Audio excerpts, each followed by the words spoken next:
भाजप आमदार बबनराव लोणीकर यांनी वादग्रस्त विधान केले।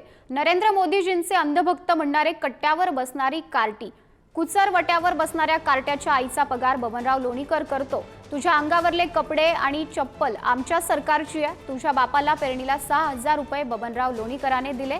लाभार्थ्यांविषयी बबनराव लोणीकर यांनी हे वादग्रस्त विधान केले। आमचंच घेतो आणि आमच्याच तंगड्यावर करतो असं सुद्धा अत्यंत वादग्रस्त असं विधान लोणीकर यांनी केले।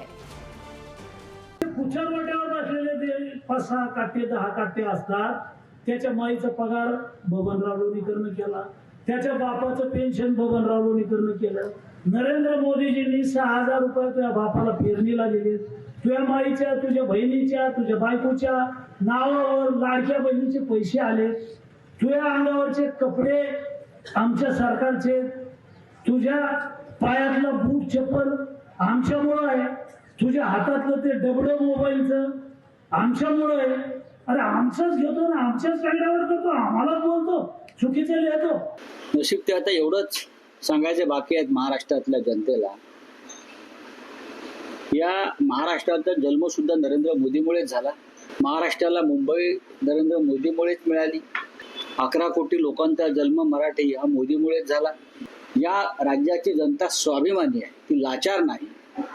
हे जर बबन लोणीकरांना कळत नसेल तर अशा प्रकारची लोक भारतीय जनता पक्षात आहेत हे या महाराष्ट्रानं समजून घेतलं पाहिजे। एक इंग्लिश मध्ये खूप चांगला शब्द आहे ह्युब्रस, हे तिथे पोचलेले आहेत सगळे। त्याच्यामुळे ज्या टॅक्स आम्ही भरतो ना त्याच्यातून या स्कीम चालतात। त्यांचा गैरसमज जर असेल की हे त्यांच्या खिशातून जातात, हा त्यांचा गैरसमज कधी ना कधी नाही फार लवकरच उतरेल। त्याच्यामुळे अशा गलिच्छ कॉमेंट्सवर बोलण्यात मला नाही काही गरज वाटत। हे सुसंस्कृत मराठी आणि सुसंस्कृत कुठल्याही राजकारणाला शोभत नाही। शेतकऱ्यांचा अपमान करण्याचा कुठलाही नैतिक अधिकार तुम्हाला नाहीये, परंतु सत्तेचा माज आणि पैशाची मस्ती बबनराव लोणीकरांना आलेली आहे आणि मुळातच सत्ताधाऱ्यांच्या विकृत मनोवृत्तीचं दर्शन बबनराव लोणीकरांच्या वक्तव्यातून दिसत आहे।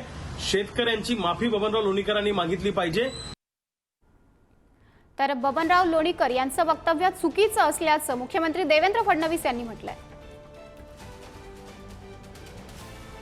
बबनराव लोणीकरांचं विधान हे पूर्णपणे चुकीचं आहे। त्यांनी जरीही काही लोकांना उद्देशून असं विधान केलं असलं तरीही अशा प्रकारचं विधान करायचा कोणालाही अधिकार नाही। देशाचे प्रधानमंत्री ज्यावेळेस सांगतात की मी प्रधान सेवक आहे आणि आम्ही सर्व हे जर जनतेचे सेवक आहोत तर आम्हाला मालक बनता येणार नाही। त्यामुळे बबनराव लोणीकरांचं जे वक्तव्य टीव्हीवर आलेलं आहे ते पूर्णपणे चुकीचं आहे। अशा प्रकारचं वक्तव्य देणं योग्य नाही, तशी समज ही बबनरावांना देण्यात येईल। तर अंबादास दानवे यांनी एक पोस्ट करत लोणीकरांवर पलटवार केलाय। ही ब्रिटिशांची देशी आवृत्ती, लोकशाहीत ही भाषा बरी नव्हे बबनराव।